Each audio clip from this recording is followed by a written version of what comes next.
আসসালামু আলাইকুম। কেমন আছেন সবাই? আর আজকের ভিডিওটি পার্সেল প্যাকেটিং কেমন হওয়া উচিত। আর এই ভিডিওটি যারা নতুন উদ্যোক্তা তাদের জন্য, কারণ আমিও একসময় নতুন উদ্যোক্তা ছিলাম, কারণ অনেক কিছুই জানতাম না। আস্তে আস্তে শিখেছি, ঠুকে ঠুকে শিখেছি। তো পার্সেল প্যাকেটিংয়ের বিষয়টা হচ্ছে আমাদের প্রোডাক্টের মান যতটা আমাদের ভালো হওয়া উচিত, পার্সেল প্যাকেটিংটাও ঠিক তেমনই সুন্দর হওয়া উচিত। কারণ প্রথমে কথাই আছে যে প্রথমে দর্শনধারী তারপরে গুণবিচারী। তো আপনি যদি পার্সেল প্যাকেটিংটা তেমন সেদিকে গুরুত্ব না দেন, পার্সেল প্যাকেটিংটা যদি সুন্দর না হয়, সেক্ষেত্রে কাস্টমারের প্রোডাক্টটি যতই ভালো হোক না কেন সে কখনোই রিপিট হবে না।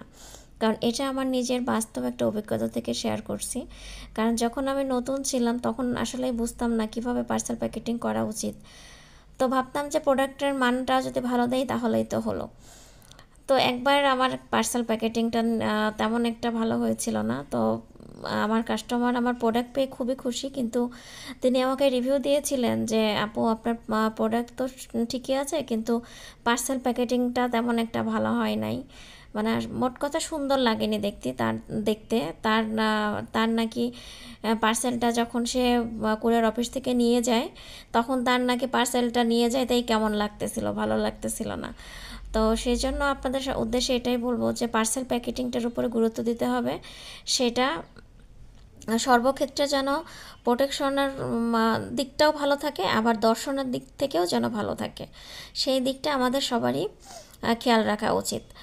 যারা নতুন এই তারা অনেক কিছুই বুঝে না, শুধু তাদের জন্য এই ভিডিওটি। আর যারা তো অনেক আগে থেকেই করছে বা প্রফেশনালিভাবে এটাই কাজ করে যাচ্ছে তাদের জন্য না, তারা অলরেডি তারা নিজেও জানে। আর যে কথাটা আমি বলবো সেই অনেকেই তাদের নিজস্ব প্যাকেটিং কিনে নেয় বা তাদের পেজের নামকরণ দিয়ে প্যাকেট বানিয়ে ফেলে। তো আমি এখনও সেভাবে বানাই নাই। তো এখনও আমি পলি কিনে বা এরকম বড় আকারের যেগুলো অনেক বড় সেগুলো এক এক কালারের বস্তা এরকম কিনেও আমি প্যাকেটিংটা করি আর কি, যেগুলো অনেক বড় প্যাকেট হয়ে থাকে। তো যারা প্যাকেট করে ফেলছেন তারা তো আলাদা আলাদা কথা, কিন্তু যারা নতুন তাদের উদ্দেশ্যে এই কথাটি আমি বলছি।